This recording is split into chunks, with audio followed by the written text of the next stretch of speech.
नमस्कार, चाय पे चर्चा पे मैं विमल शर्मा। आज हम चाय पे चर्चा एक ऐसे शख्स के साथ करने जा रहे हैं जो नागौर ज़िले के एक छोटे से चिंडालिया गांव से आज से करीब 37 वर्ष पहले जैसलमेर आए। उन्होंने जैसलमेर को अपनी कर्म भूमि बनाई और पर्यटन क्षेत्र में आज जैसा आप देख रहे हैं जैसलमेर ज़िले को उस ऊंचाइयों तक पर्यटन के क्षेत्र में पहुंचाने में अपनी महती भूमिका निभाई। उस शख्स का नाम है जितेंद्र सिंह राठौड़। डेजर्ट स्टॉर्म पे हम आपका बहुत बहुत स्वागत करते हैं। आपसे हमारा पहला सवाल है कि आप जैसलमेर किस तरह आपको आना पड़ा, किस तरह आपको कर्म भूमि जैसलमेर की बनानी पड़ी और किन परिस्थितियों में आप जैसलमेर आए?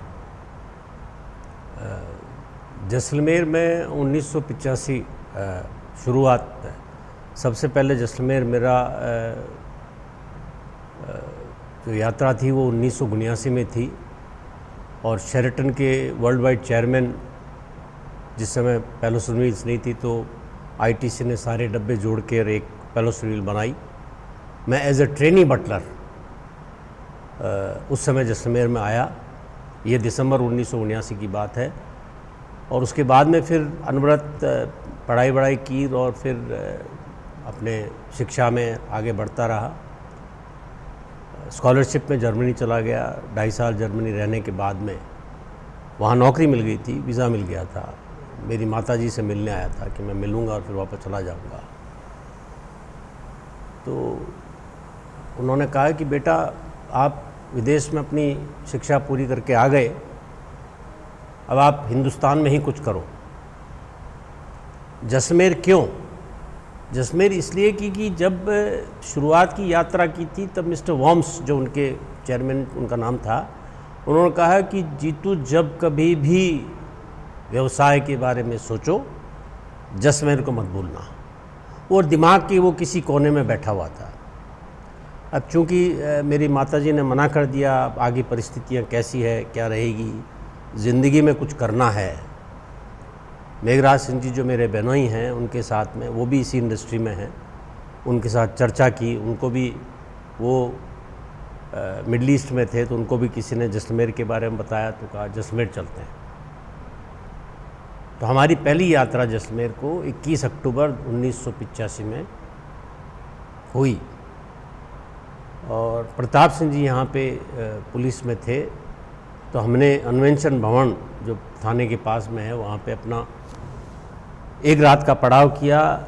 श्री कृष्ण जी ने हमारे को जगह दिखाई और हमने श्री नारायण विलास को चुना।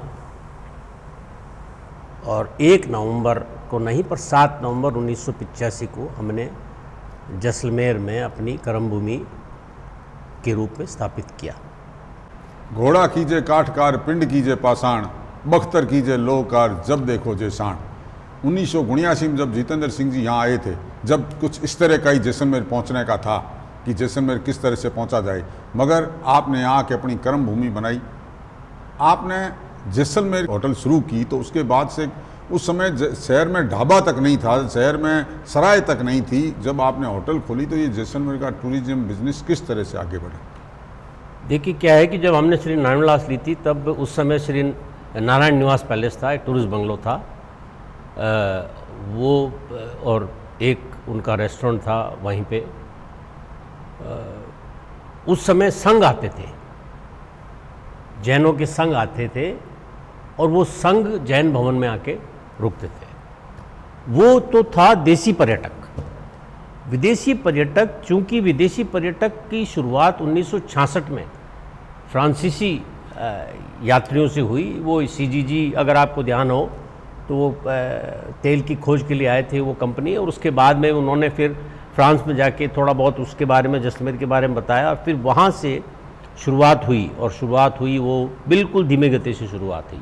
हमारा जब जैसलमेर में पदार्पण हुआ तब वहाँ यहाँ पे मेनली स्पेन से, फ्रांस से और जर्मनी से पर्यटक आते थे।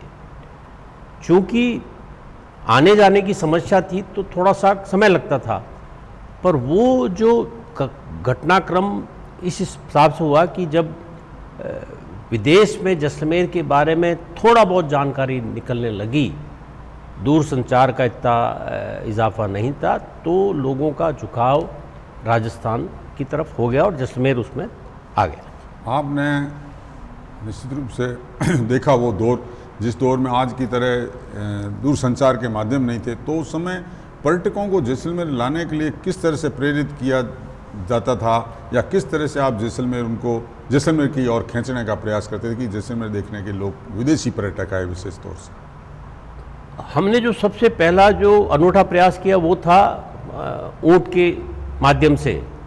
बीकानेर से हम विदेशी पर्यटक को लेते, ग्रुप में लेते, और उनको फिर हम लाते जामा से हम जैसलमेर लाते। ये था 5 दिन 6 दिन 7 दिन रातें धीरे धीरे गुजारते हुए, ऊँटों पे चलते हुए, यहाँ की परिस्थितियों को देखते हुए, और ज़्यादातर जर्मन और ज़्यादातर स्पेनिश पर्यटक आते थे। और दूसरा माध्यम था जोधपुर से जैसलमेर ऊँट सफारी का। ये 2 माध्यम ऐसे हुए कि वो अक्टूबर से लेकर मार्च तक हमारे पास में फिर धीरे धीरे अमेरिकन भी आने लग गए, इंग्लैंड के भी आने लग गए, ऑस्ट्रेलिया से भी आने लग गए। उस हिसाब से धीरे धीरे जैसे जैसे हमने व्यवस्था, क्योंकि क्या होता है कि आप किसी भी कार्य में काम करते हैं तो जब तक कि आप स्वयं पारंगत नहीं हैं, आप वो सेवा नहीं दे सकते। हम पारंगत हैं इस सेवा में, तो हमने अपनी सेवा दी तो आगे उनको अच्छा लगा तो आगे उन्होंने आगे जाके बताया कि हाँ भाई बहुत अच्छा है, खाना अच्छा है, रहना अच्छा है, टेंट अच्छे हैं। हाँ, ऊँट पे 17, 18, 20, 25 किलोमीटर का आपको यात्रा करनी पड़ती है।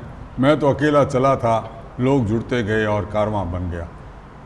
इसी तरह से आपने पर्यटन को जैसलमेर में आगे बढ़ाया। आपने होटल से शुरुआत की, उसके बाद में आप रेस्टोरेंट और तीसरा जो उस समय की सबसे चर्चित सफारी होती थी उसको आपने आगे बढ़ाया। मगर आज स्थिति ये है कि वही सफारी लुप्त प्राय हो रही है, लोग सफारी नहीं जाना पसंद करते हैं या कम समय के लिए जाते हैं। उस पर अपन चर्चा बाद में करेंगे। मगर आपने किस तरह से होटल, रेस्टोरेंट, सफारी और फिर होटल बिजनेस में आपने आगे बढ़ाया अपने बिजनेस को और जैसलमेर के पर्यटन? हमारा ध्येय एक ही था, हमने अपने नहीं, अपनी संगठन के बारे में हमने जैसलमेर को एक माध्यम रखा, जैसलमेर को सर्वोपरि रखा, जैसलमेर को सर्वोत्तम रखा कि जो भी कुछ करना है जैसलमेर करना है। तो नाम पहले जैसलमेर आता था, उसके बाद में संगठन का नाम आता था, उसके बाद में हमारी कार्यविधि आती थी। तो हमने जैसलमेर को रखा किसी भी परिप्रेक्ष्य में। भले अगर ट्रायो रेस्टोरेंट को अगर रखा तो पहले ट्रायो रेस्टोरेंट पे उसके फीडबैक लेते थे गेस्ट से। सबसे पहले लिखते थे welcome to the golden city of Jaisalmer, आपका जैसलमेर की स्वर्ण नगरी में स्वागत है। तो वो उसके दिमाग में रहता था कि जैसलमेर एक पहला और सर्वोत्तम शब्द है। उसको रखा, वही माध्यम रखा, उसी माध्यम के सहारे सीढ़ी दर सीढ़ी हम आगे बढ़ते गए। रुकावटें आती है, पर रुकावटों को हमने नज़रकिनार किया और अपने हिसाब से चलते रहे। रेस्टोरेंट खोला, कैमल सफारी शुरू की, कैमल पोलो की। तो ये एक यात्रा है जो अनवरत चल रही है, अभी भी चल रही है यात्रा। इस पर्यटन यात्रा में आपको कई प्रकार के हेडल्स, कई बाधाएं आई होगी, जिससे भी आपको इस पर्यटन क्षेत्र में रूबरू होना पड़ा होगा। उस संबंध में भी कुछ हमारे दर्शकों को बताएं।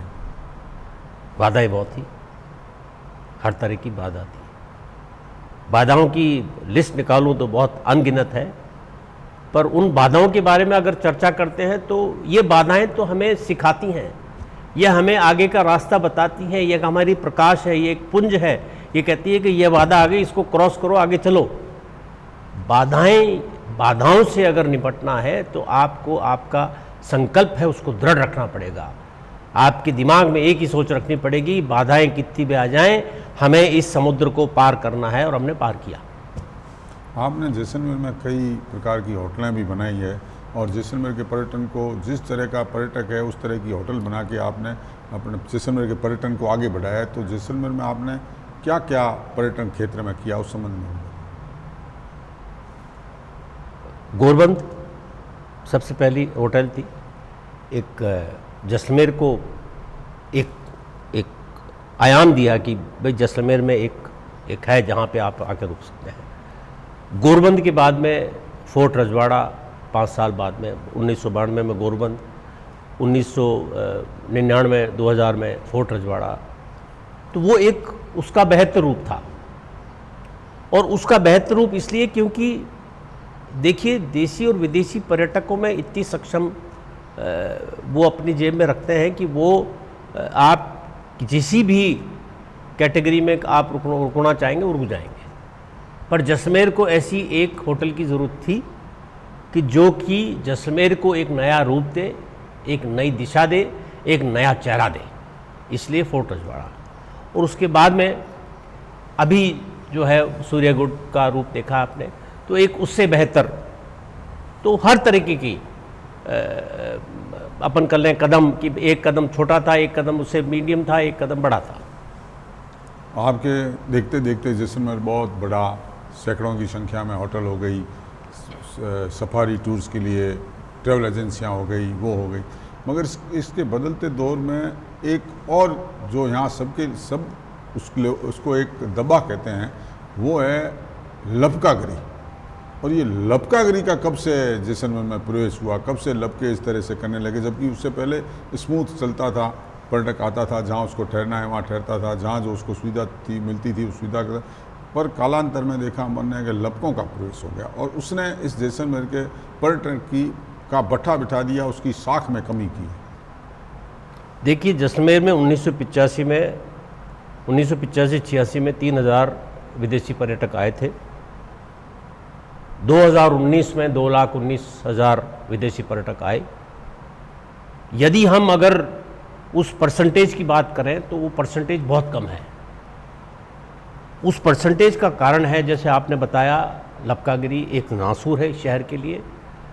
और आप ये देखिए कि यदि इसको समय रहते, अभी भी वक्त है, इसको समय रहते किसी प्रकार से इसको बंद नहीं किया गया तो ये आगे जाके एक गहरा घाव बनेगा जो जैसलमेर की पर्यटन व्यवसाय को, जैसलमेर के नाम को, जैसलमेर के साख को बट्टा लगाएगा। इसके लिए आमजन को, प्रशासन को, सबको मिलकर इनको समझाना पड़ेगा, बताना पड़ेगा, या अगर कानूनी कार्रवाई के माध्यम से कार्रवाई होती है तो वो भी करनी पड़ेगी। पर इसका एक समस्या का समाधान, इसका एक हल ज़रूर निकलना ज़रूरी है, वरना ये जैसलमेर के लिए ठीक नहीं है। लपके जैसलमेर के नासूर बनते जा रहे हैं। आपने अपने दौर में देखा। हम आपसे ये जानना चाहेंगे कि जैसलमेर शहर में पर्यटक आते थे जो पटवा हवेली, गढ़ीसर तालाब और यहाँ की नक्काशी देखते थे, ये कब दौर शुरू हुआ कि सम के दौरों पर जाकर पर्यटकों का ऐसा लगा कि हमें वहाँ भी जाके ठहरना चाहिए, उनको अच्छा लगने लगा? ये दौर कब से शुरू हुआ? सबसे पहले जो स्विस कॉटेज टेंटेड कैंप लगाए वो हमने लगाए, रॉयल डेजर्ट सफारी लगाए। और वो लगाए, यदि आपको हो तो आपको ध्यान हो तो वर्ल्ड बैंक के प्रेसिडेंट आए थे, मिस्टर जेम्स वोल्फिन्सन, और श्री ललित परमार उस समय पर्यटन में थे, प्रोटोकॉल ऑफिसर लगाया था उनको। तो उन्होंने, उनके कहने पे फिर हमने वहाँ पे टेंट लगाए। और वो आए थे सिर्फ रात के दौरों को रहने के लिए। हम और हमारी तरह दूसरे 2-3 एक जने हैं जो कैमल सफारी करवाते थे, ऊँटों की सफारी करवाते थे जैसलमेर के आसपास। पर वो पहला एक्सपीरियंस था वहाँ पे टेंटेड कैंप का। और 1900 उसके बाद में फिर ये हमने उसको फिर परमानेंट कर दिया, वो तब से अब तक हैं। और उसके बाद में धीरे धीरे बढ़ते गए, और जैसे आपने कहा कारवां बढ़ता गया और लोग जुड़ते गए। तो आज जैसलमेर की बजाय सब में लोग बाग ज़्यादा पसंद करते हैं, पर वहाँ पे भी थोड़ा बहुत आपका दौर था। मैं वापस उस सवाल पे आऊँगा कि आपका दौर था जब पर्यटक यहाँ बहुत ज़्यादा स्टे करता था, 4 दिन, 5 दिन, 6 दिन, 7 दिन। आज हालात ये हो गए हैं कि पर्यटक एक नाइट से ज़्यादा नहीं रुकना पसंद करता, घूम हुआ के फटाफट, जैसे साधन इस तरह के हो गए हैं कि वापस लौटना चाहता है। आप जो, मुझे आज भी याद है, मैं आपसे जुड़ा रहा है आपसे मेरा, आप जो लंबी सफारी करते थे बीकानेर से जैसलमेर, एक तरह से जैसलमेर, बीकानेर, जोधपुर, जैसलमेर, ये मरु त्रिकोण बन गया था, इसका टूरिज्म का एक हब हो गया था कि इससे लंबी सफारी। तो वो टूरिस्ट किस तरह से अपने देसी संस्कृति को, अपनी ग्रामीण संस्कृति को देखने के लिए आते थे, तो वो किस तरह से सफारी आप करा करते थे? हमारी जो ऊँट सफारी कराने की जो पद्धति थी वो बिल्कुल सिंपल थी कि हम गांव के पास में कैंप करते थे। दूसरे दिन जब रवाना होते तो उससे पहले हम पैदल पैदल उसको गांव में घुमाते थे, दिखाते थे कि यहाँ की ये ग्रामीण इनके जो परिवेश है वो ये है, ऐसा रहते हैं। और उस हिसाब से उनको ये बड़ा अच्छा लगता था कि एक गांव से दूसरे गांव में कितना भिन्नता है, उसको भिन्नता को, वो संस्कृति को, सभ्यता को देखने का एक उनका बिल्कुल अलग अनुभव होता था, जिससे उनका जो दायरा था रहने का, और वो दायरा धीरे धीरे बढ़ता गया कि 3 दिन के बजाय 5 दिन, 5 दिन के बजाय 7 दिन, ऐसे जो उनकी जो रहने की जो समय था वो बढ़ता गया। भले ही वो बीकानेर से जैसलमेर हो, भले ही वो जोधपुर से जैसलमेर। जितेंद्र सिंह जी के साथ चाय पे चर्चा कर रहे हैं हम। उन्होंने जैसलमेर में के बढ़ते हुए पर्यटन और यहाँ बढ़ते हुए पर्यटकों के नासूर के रूप में लपकों के बारे में भी चर्चा की, और किस तरह से जैसलमेर वो आए, उन्होंने अपनी कर्म भूमि बनाई जैसलमेर को, और पर्यटन क्षेत्र में आगे बढ़ाने में अपनी महती भूमिका निभाई उन्होंने। ब्रेक के बाद चर्चा जारी रखेंगे।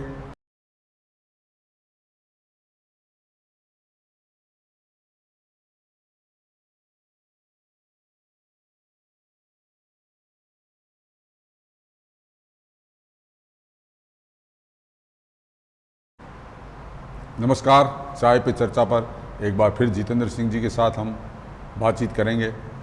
जितेंद्र सिंह जी, आपने पिछले 37 साल में जैसलमेर के पर्यटन को बढ़ते देखा है। आप एक तरह से आप एक जैसलमेर पर्यटन के अघोषित PhD होल्डर हैं, जो भले आपने किताबों में नहीं की है, मगर आपको इतनी जानकारी है कि आपको अगर मानद उपाधि दे दी जाए पर्यटन की PhD की, तो मैं कहता हूँ अतिशयोक्ति नहीं होगी। तो आप इस पर्यटन को किस तरह से बढ़ाएं, किस तरह से इसकी कमियां दूर हो, किस तरह से और आगे इसमें बढ़ाया जाए, ताकि पर्यटक जो आज की डेट में स्टे कम कराए हो, स्टे ज़्यादा हो, इस पर आप हमें बताएं। देखिए, जैसलमेर में पर्यटन की जो संभावना है वो बहुत ज़्यादा है, बशर्ते कि कुछ ऐसे कदम उठाए जाएं इसको वापस। यदि हम इनकी जितनी भी हवेलियां हैं और जितने भी किले का काम है, इसको थोड़ा सा संरक्षित रूप, थोड़ा और उसको व्यापक रूप दें, उसका और थोड़ा संभालने का काम करें, और कुछ जो तकनीकी जो पुराने ज़माने में जो काम चलते थे पत्थरों के, नक्काशी के, अगर वो वापस उनका पुनरुत्थान हो, पुनरुद्वार हो, नया जन्म हो, तो मैं समझता हूँ कि जैसलमेर की पर्यटन व्यवसाय में, इसको बढ़ाने में अच्छा सहयोग मिल सकता है। उस सहयोग को आज जो अपने सिलावट हैं वो योगदान दे सकते हैं। एक छोटा सा उदाहरण, आप पहाड़ों में जाते हैं तो पहाड़ों में पहले पत्थर लगे रहते थे, डाबड़ी लगी रहती थी, अब वो डामर, तो मेल नहीं खाती है वो पद्धति, पुरानी हो, क्योंकि आप एक 1100 साल 1200 साल किले को और उसकी हवेलियों को लेके चल रहे हैं, तो इतिहास वही होना चाहिए। जो देसी और विदेशी पर्यटक आता है वो ये देखने के लिए आता है कि जैसलमेर क्या था, क्या है और उसका क्या रूप है। इस रूप को संवारने के लिए, संवर्धन के लिए, सजाने के लिए ये अपने को कदम उठाने पड़ेंगे। आपने कहा कि जो पौराणिक रूप है यहाँ का वो रहना चाहिए। जिस तरह की हवेलियाँ हैं, हमारा जो पीला पत्थर है, एक सोने जैसा पत्थर, वो पर्यटकों को आकर्षित करता है। जब वही अगर हमारे यहाँ से कम होने लगेगा तो पर्यटकों की संख्या, निश्चित रूप से पर्यटकों का यहाँ से रुझान भी कम होगा। उस पर विशेष ध्यान देवे अगर सरकार इस तरह से, वैसे प्रयास भी करी है, हेरिटेज वॉक वगैरह इस तरह का प्रयास करी है, मगर जिस तरह से गलियों में आज जो अपन उसको पाड़ा बोलते हैं, उस पहाड़ों में जिस तरह से डांबर का और उस तरह का उपयोग हो रहा है, जिससे पर्यटक उसको देखने में राजी नहीं रहते हैं। इसके अलावा आपका जैसलमेर पर्यटन पे हमेशा झुकाव रहा है। आप 1985 में आए, आज 37 साल हो गए, आपने कई बाधाएं पार की। इस दरमियान आपको उस दौर में कभी लगा कि यार जैसलमेर कहाँ आ गया, वापस चलो अपने जोड़ी डंडे लेके, यहाँ कुछ ठीक नहीं है? बिल्कुल, ये दौर आया था 94-95 का, उस समय मैंने कहा यहाँ की यात्रा को मैं पड़ाव देता हूँ, आगे यात्रा चलता हूँ, आगे यात्रा करता हूँ। कोशिश भी की, पर मैं आपको बता दूं कि जैसलमेर में वो खिंचाव है, मेरा हृदय नहीं मान पाया, मेरे को घूम के वापस आना पड़ा। हालांकि मैंने अपना रिश्ता पूरा नहीं तोड़ा, पर एक दिमाग में एक प्रकार का एक थोड़ा सा हल्का सा एक अवरोध आ गया था कि अब वो कई परिस्थितियों में इंसान के अवरोध आते हैं, तो वो सोचता है, समझता है, देखता है और वो निर्णय लेने की, पर वो निर्णय लेने की जो क्षमता है इस जैसलमेर किले ने मेरे को नहीं लेने दी। मेरे को वापस यहीं आना पड़ा और यहीं का हूँ मैं, ये कर्म भूमि है मेरी। आपने जैसलमेर को कर्म भूमि का, हम लोग भी जो जैसलमेर के लोग हैं, हम भी कभी जैसलमेर से बाहर जाते हैं तो हमको लगता है, हम भी हमारे मित्रों को कहते हैं कि यार शाम होते ही हमारे को किला दिखना चाहिए हमारा, तो इसलिए हम जल्दी से जल्दी कैसे पहुँचें। जैसलमेर के पर्यटन में कई कारण रहे हैं जिससे जैसलमेर का पर्यटन बढ़ा है। उनमें ही एक कारण है जैसलमेर का डेजर्ट फेस्टिवल। जब से डेजर्ट फेस्टिवल हुआ वो विश्व प्रसिद्ध होने लगा। मुझे ध्यान है, मैं चूँकि आपको बहुत नज़दीक से जानता हूँ, आप लगातार शुरू से ही इस पर्यटन को, डेजर्ट फेस्टिवल को बढ़ाने में योगदान दिया। एक दिन वो डेजर्ट फेस्टिवल आपके नाम होता है, जब सारा ही कार्रवाई, सब आयोजन ऊँट और उसके आसपास जुड़े रहते हैं, तो आपने एक कैमल पोलो शुरू किया जो कि भारत में कहीं नहीं होता है, कैमल पोलो प्रतियोगिता।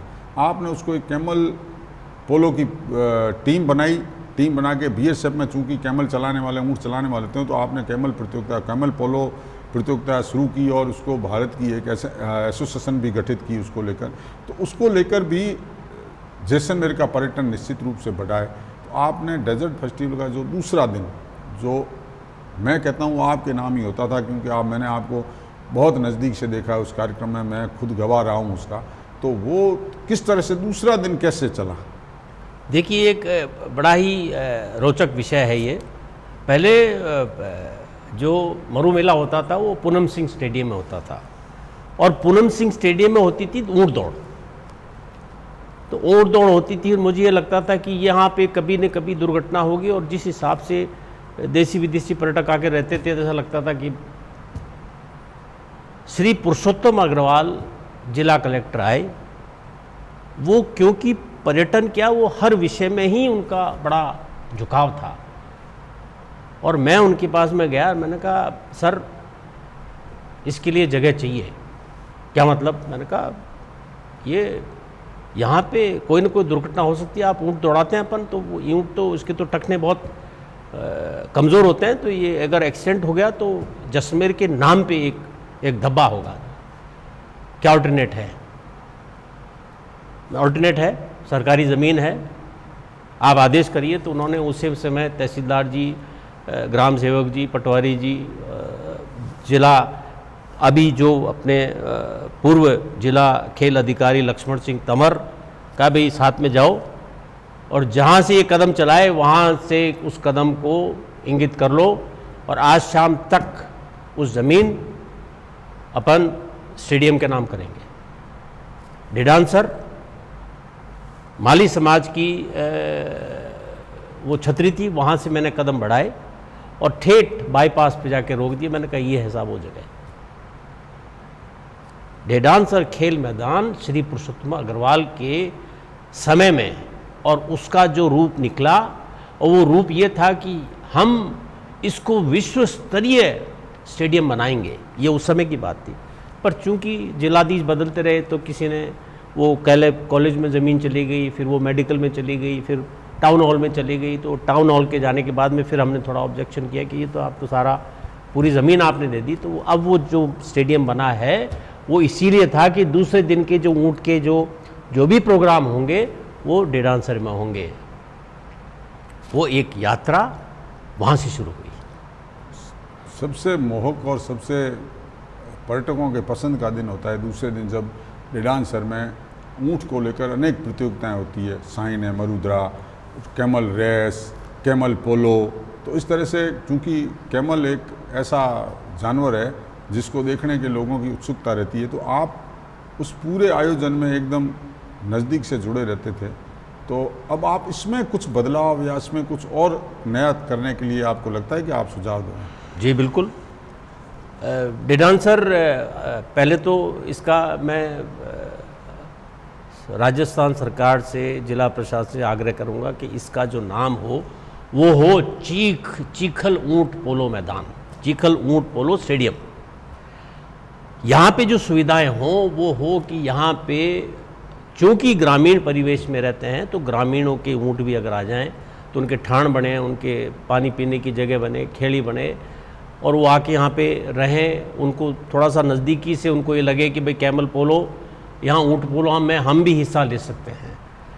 बॉर्डर सिक्योरिटी फोर्स BSF ने पिछले 25-20 साल से अपनी इसमें भूमिका, बहुत महत्वपूर्ण भूमिका है, उसके बगैर हम डेजर्ट फेस्टिवल को अधूरा मानते हैं।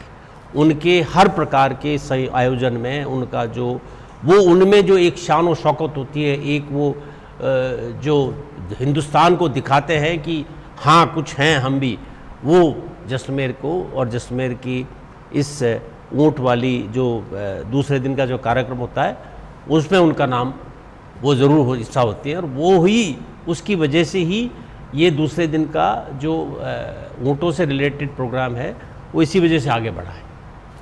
चाय पे चर्चा कर रहे हैं हम जितेंद्र सिंह जी के साथ में। उनसे एक अंतिम सवाल पूछूंगा कि जैसलमेर में इस बढ़ते पर्यटन को अगर आपके अलावा जिन लोगों ने सहयोग किया है या जिन्होंने पर्यटन को जैसलमेर को बढ़ाने में भूमिका निभाई है, उनका अगर नाम लेना चाहेंगे या श्रेय देना चाहेंगे तो कौन लोग होंगे? बहुत नाम है इस जैसलमेर पर्यटन को नाम आगे बढ़ाने में, बहुत नाम है। सबसे पहला नाम है श्री ललित पंवार का, श्री निरंजन आर्य का, श्री सुधांश पंत का, जिन्होंने एक नई सोच दी जैसलमेर के पर्यटन को, श्री पुरुषोत्तम अग्रवाल का, श्री PL अग्रवाल का, ऐसी और हमारे बुजुर्ग आदरणीय नंदकिशोर जी शर्मा साहब जो पिता तुल्य हैं, जिन्होंने आज मैं तो 37 साल हो गए, मैं तो 37 साल से उनको इसी यात्रा में देखता आया हूँ। श्री गोवर्धन जी कल्ला, क्या नाम बताओ, बाबा महाराज, दीनदयाल जी ओझा, ऐसी हस्तियां जिन्होंने नया, और सबसे अहम यहाँ के सिलावट, यहाँ के सिलावट जिनको कि मैं आपसे विशेष अनुरोध करूँगा, विनती करूँगा कि आप एक कार्यक्रम उनके बारे में भी करें। जैसलमेर की नक्काशी, जैसलमेर, मैं कहता हूँ रोज़ाना कि जैसलमेर एक सुबह इसका पुष्प उदय होता है और शाम का इसका पुष्प अस्त हो जाता है, पर दूसरे दिन का जो पुष्प होता है वो अलग ही रूप में आता है। इसकी जो जैसलमेर की जो किला है, इसकी जो कलाकृति है, ये एक बेमिसाल है। ये हिंदुस्तान में नहीं, पूरे विश्व में ऐसी, और मेरा तो यही मानना है कि जैसलमेर ये संजोए, इसको रखें, इसको बरकरार रखें, और इंसान में एक मर्म पैदा हो कि ये हमारी नगरी है, हमें इसको सुरक्षित रखना ज़रूरी है। चाय पे चर्चा में बस इतना ही। आज हमने जितेंद्र सिंह जी से खूब सवाल पूछे पर्यटन के बारे में, बहुत जानकारियाँ दी उन्होंने, आज तक के सफ़र को बताया, किस तरह से जैसलमेर शैशव काल से लेकर जवानी तक की पर्यटन की जो यात्रा है वो उस संबंध में आपने बताया। मैं अपने साथी पुष्पेंद्र बोहरा, आसकर्ण सिंह और विनय शर्मा के साथ धन्यवाद। फिर मिलेंगे एक और शख्सियत के साथ चाय पे चर्चा।